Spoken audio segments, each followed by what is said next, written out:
SDR homebrew project based on the Raspberry Pi 3. Is there a website where you can get some information on it? I'll have a look at that.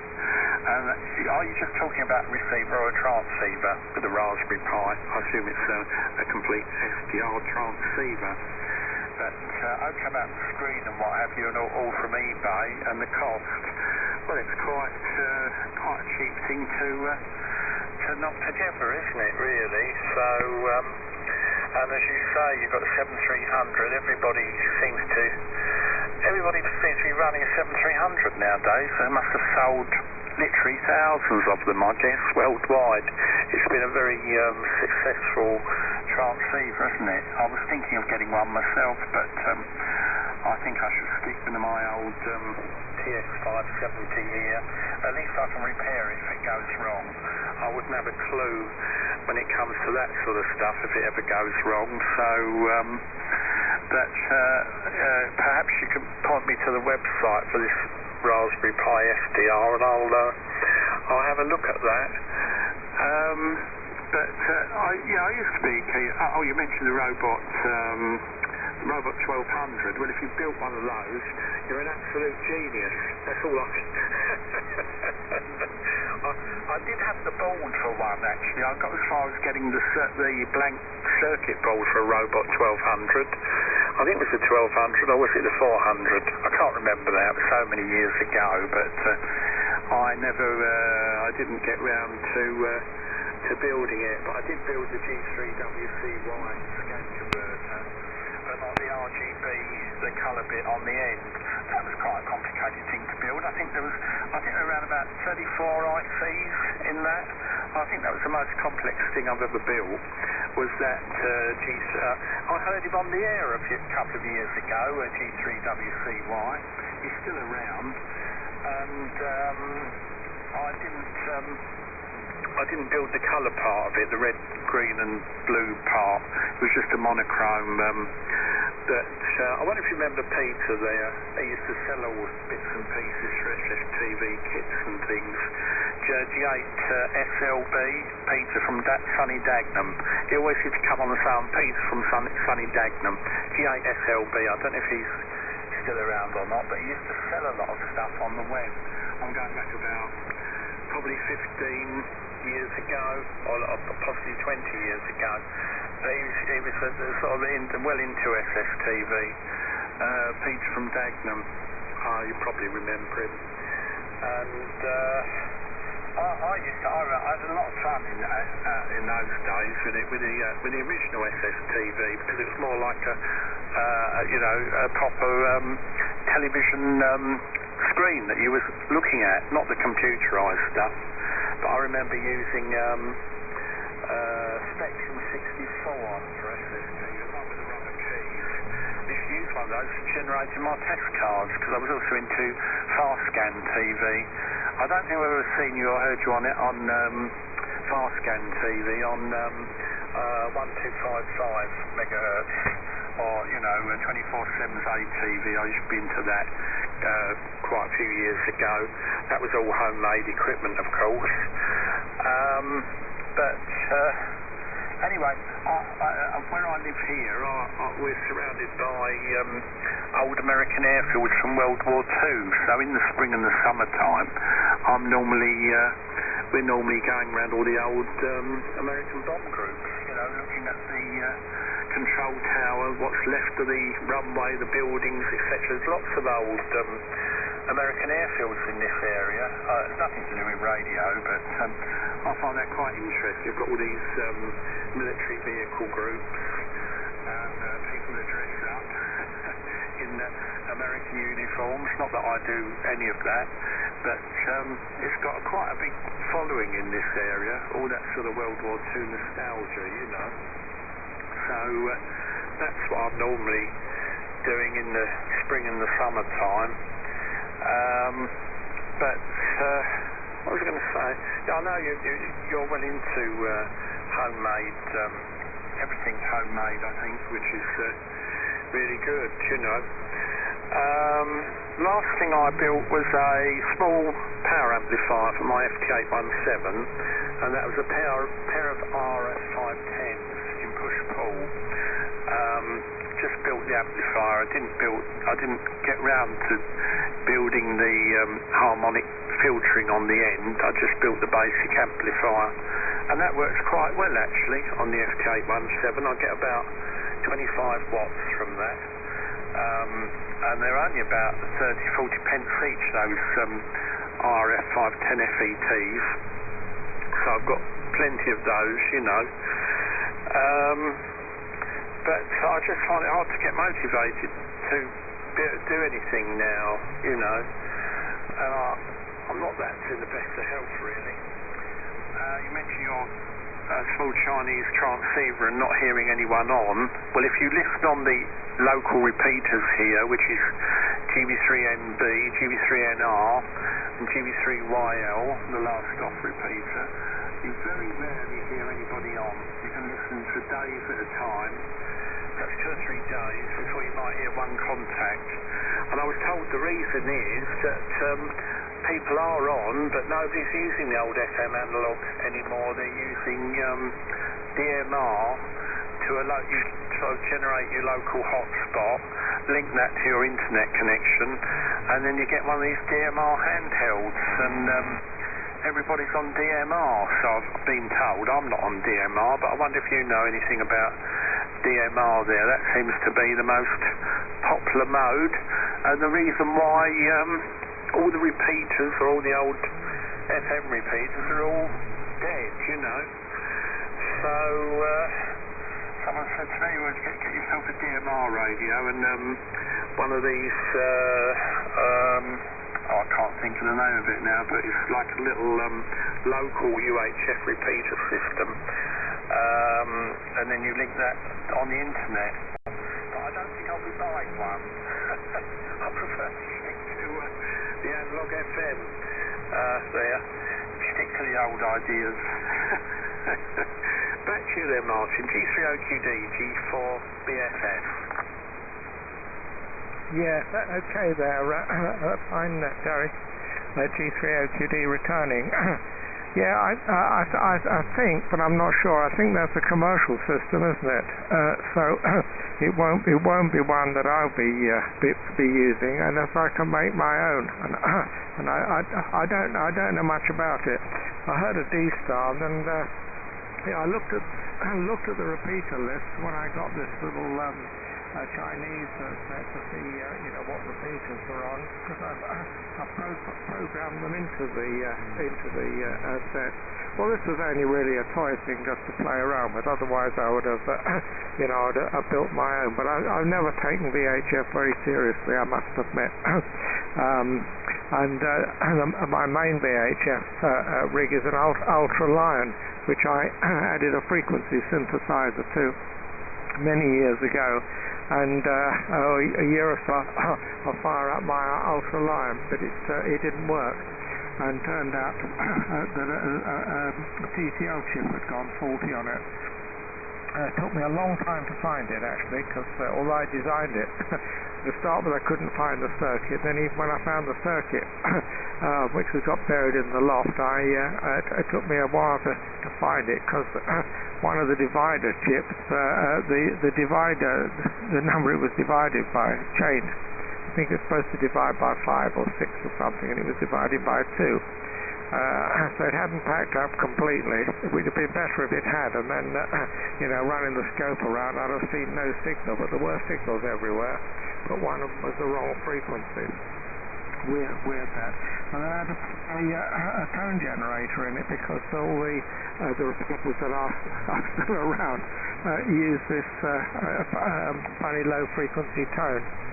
So I managed to squeeze a little circuit in there using a CPLD chip, which I programmed as a variable divider, and I just squeezed it in. But it's got a switch on the side. There's no computer in it. It's quite old, but it still works all right. And if the repeater's around, I can get into them. But no, all this commercialization of the hobby, to me, it seems very retrograde. People buy these rigs, they don't know what's inside them. They certainly couldn't repair them, and it's no longer amateur radios. That's my way of thinking, and they talk about all sorts of things which are nothing to do with radio. Because I listen around quite a lot while I'm working in the shack. I listen on the, to the ham radio, and if there's nothing on, I've got my son bought me a new pair of fancy headphones for my birthday. So I put some classical music on the computer and listen to that instead. But I've had a couple of commercial rigs here in the shack, not mine, but a friend of mine who's got a friend who sees that box of mine. He buys these rigs, lends them to my friend, and he lends them to me. And I had I had an aircraft, I think the little rig, the KX3. Once I found out how to turn it on, it was all right. I used it for a while. It seemed to work quite well. Not a lot of power output from it, but wasn't a lot you could do with it. It had an output on it for connection to a computer, so you could use like an SDR, but not as good. And it also suffered from hum, which is some design fault in it, so that wasn't entirely successful. And I felt frustrated because there was nothing you could do about it. That's the way it was, commercial thing, And then the next rig was an ICOM 7100. I tried that for a while. It worked very well. I never heard anything on the VHF or UHF bands on it, so that was a bit of a waste of time. But it's, again, the thing was I got bored with it because all you can do is operate it. You can't try to improve it. You can't tinker with the software or try anything new. It is what it is. For that reason, one of these new rigs wouldn't suit me. I think this, my friend said that this guy who buys all this stuff, he's got one or was getting one. So I might have a chance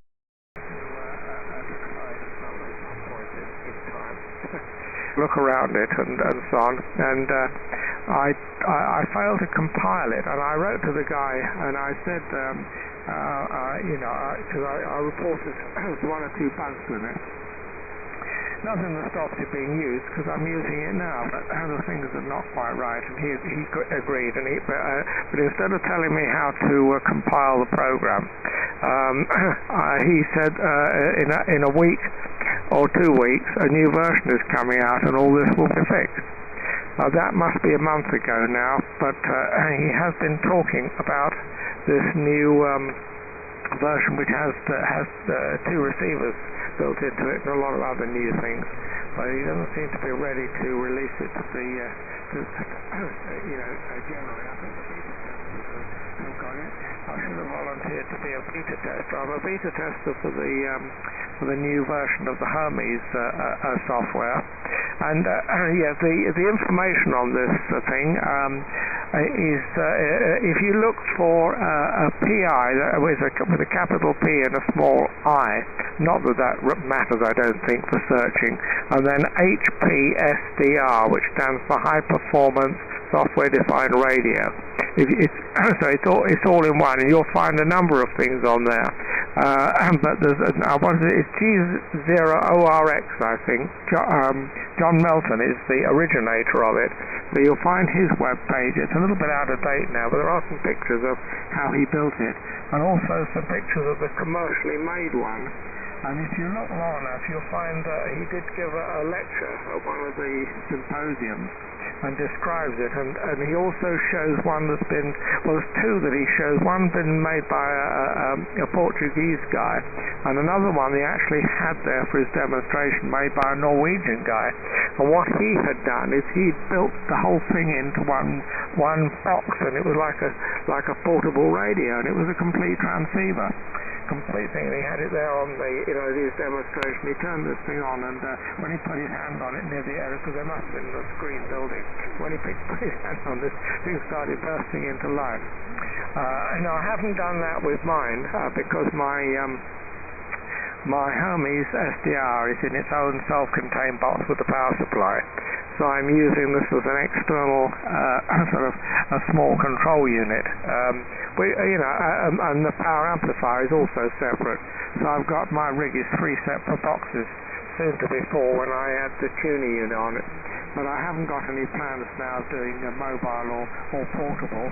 So this suits me fine. Now I'm retired. When I was in my younger days, I used to be gallivanting all over the place in the car.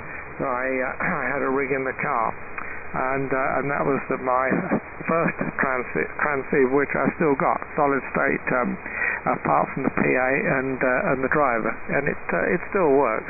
Doesn't cover all the new bands, of course, because it was built back in the 1960s. But it still goes. And oh yes, you mentioned about the article on the Cockney size filter. Well, that's what I used in that rig. I never had a KW. I know the same filter was used in quite a lot of rigs. So the article was intended for anybody who's got a rig with one of those fitted in, or even a home-made rig. They all decay, and it's a matter of age. Because I had one that was new. I think I tested it. I was going to build a Mark II rig. Never actually got round to that. But I took that filter apart as well, and it was in the same condition as the one that had been in my mobile, this transceiver, which I used to use mobiles that have been bounced all over the place. Done a lot of miles, even went on a holiday around France with it. So that would have explained possibly what had happened to that. But no, it's just the foam in there disintegrates, and it seems to be a number of years. So if you've got an old Cockney size filter, then it will have extra attenuation, and the frequency will be response will be shifted LF, so it won't sound as good as it used to.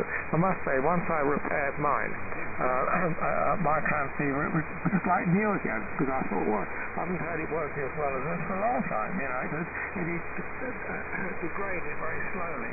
I hadn't noticed it, but once I cleaned it up and so on, it was great. And I think I've done about 3 or maybe 4 of those filters, all successfully, and they're all still working. I'm long over there. Sorry about that. Terry, back to you. G4BFS, G30QD. G30QD, G4BFS. That's all very interesting there. Well, I'll look that chap up then.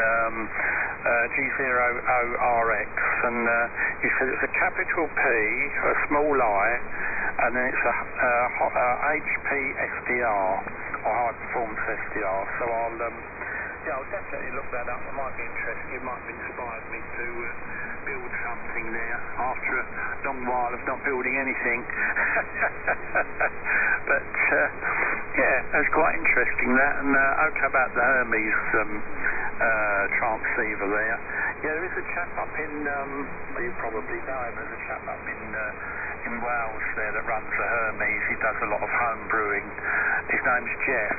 You probably know Jeff, but I can't think of his call sign now. But he's always, his wife's not well at the moment, so he can't spend so much time home building bits and pieces, but he runs the Hermes, always puts out a very good signal. His name's Jeff, and I can't think of his call sign, GW call. But all very interesting there. Okay about not ever owning a KW rig, but I remember reading that Practical Wise. I thought it was quite an interesting article there. I'd like to get, the only KW equipment I've ever had, and that was quite a few years ago, was a KW Viceroy. I don't know if you remember the Viceroy, but I had one of those, just transmit them, beautifully made, all valves of course, and I was on 80 metres a couple of weeks ago, and they had like a KW weekend. They had a KW special event station for people using the KW series of transceivers, and I worked their special event station down in Eltham, I think it was, and they had Rowdy Shears' son there, one of his relatives, at the special event station there. I think it was his son that was there. You remember G8 KW, of course, Rowley Shears. I mean, since those days, I don't think we've ever had a British-made transceiver. I often wonder that. I mean, we've got some very talented people in this country, such as, well, yourself included, and you know, the Picker Star. I mean, we should be producing commercially made, like KW, British designed and manufactured HF transceivers for the amateur market. I mean, the Americans do it with the Craft and all sorts of bits and pieces. The Japanese have been doing it for years, and even the Chinese are doing it now. But you couldn't buy. What I'm saying is, you couldn't buy a British-made HF transceiver today, could you? It's just not. They don't seem to manufacture such things, and I don't know why. As I say, we've got the people that design things and do it in a amateur sort of way, but you never see anything come on the market, you know. British made, like how KW days, but a modern version, you know. It puzzles me when you was testing that, your friend's ICOM there. Yeah, I remember when I've heard you on using that. It was quite a while back. Anyway, I can't think of much else really. I will look up that information there on the Raspberry Pi 3 SDR. That sounds quite interesting. I was well into amateur TV, but that was about 18 years ago when I packed it all up. But I had all homemade equipment for ATV, 625 line FM. It was FM video modulated with 6 megahertz intercarrier sound. I was into that for quite a few years, but I gave that up years ago. Being a member of the BATC, the British Amateur Television Club, which is still quite an active club, I think. It's sometimes I look on the BATC streamer, because a lot of the amateur television repeaters are all linked into their streamer system that's on the web. We have an ATV repeater here in Norwich. I can't think of the code. It's GB3NV, but anyway, I think it's on 3.4 gigahertz.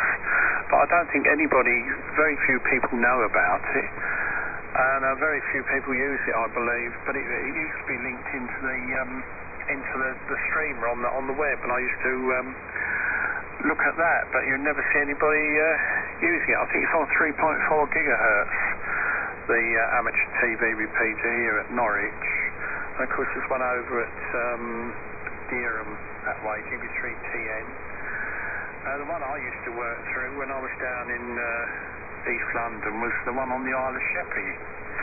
Yes, GB3KT. That was, 1249 input megahertz and 131308. That was the output frequency.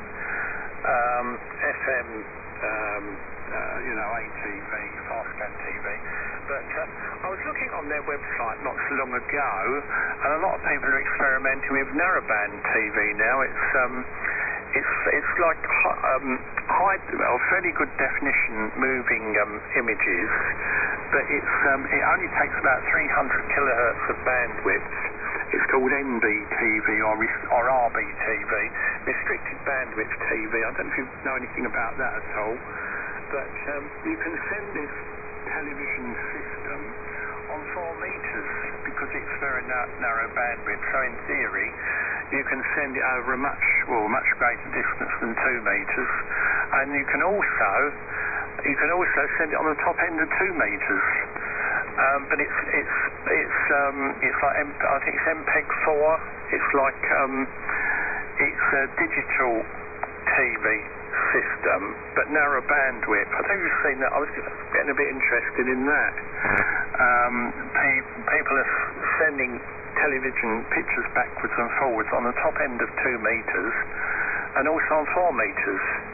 It's RBTV, restricted bandwidth TV. I don't know if you know anything about that at all.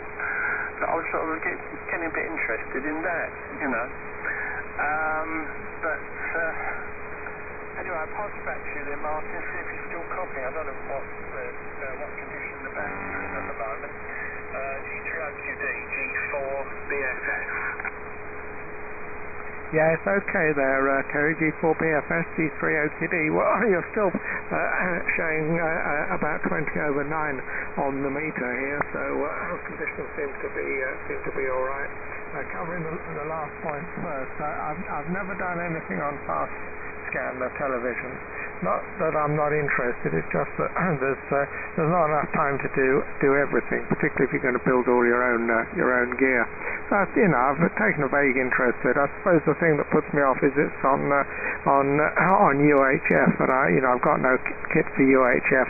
Not terribly interested in the higher bands because there's lack of activity and short range communication.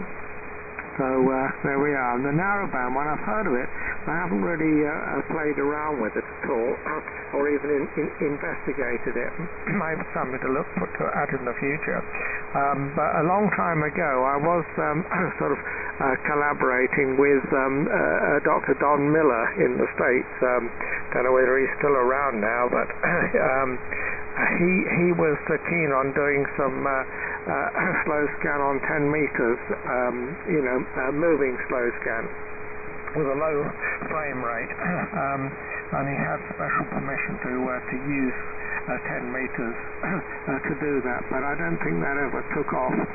And it was he that was involved in this the first digital slow scan using the RDFT thing, which had about 8 or 12 carriers, modulated, QAM modulated. But it wasn't as efficient as the system that followed, the one that they nicked from the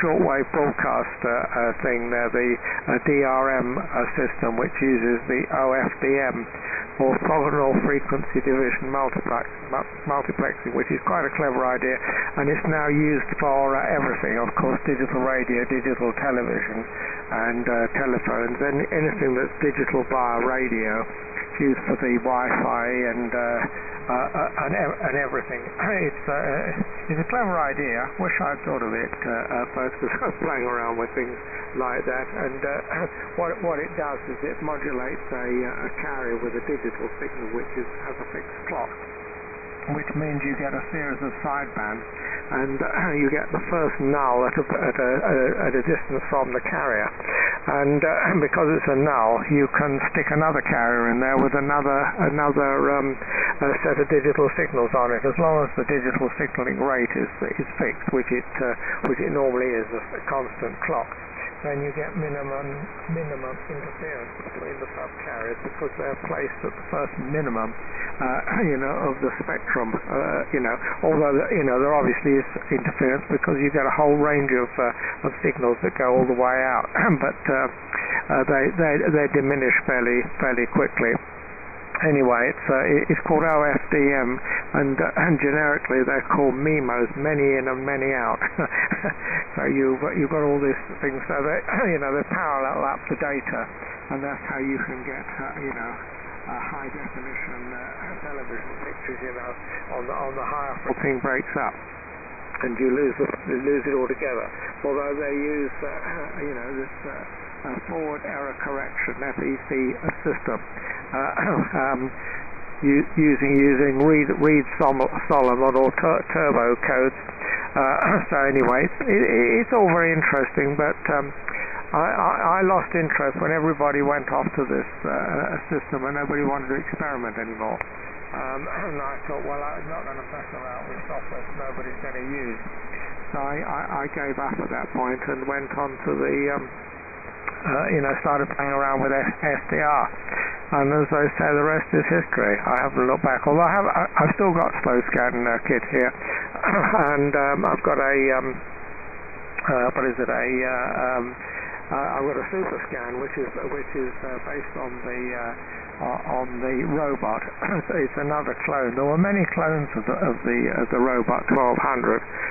There is probably as many clones as there are countries in the world. The Australians had one. I think the Canadians were the first, and they called it instead of robot, they called it a ribbit, I think. The Japanese had one. I think the Indians had one. Pretty well everywhere. And well, with a friend of mine, guy I worked with, he designed the hardware and did the circuit board and so on, and we made those. He made them, and I did the software for it.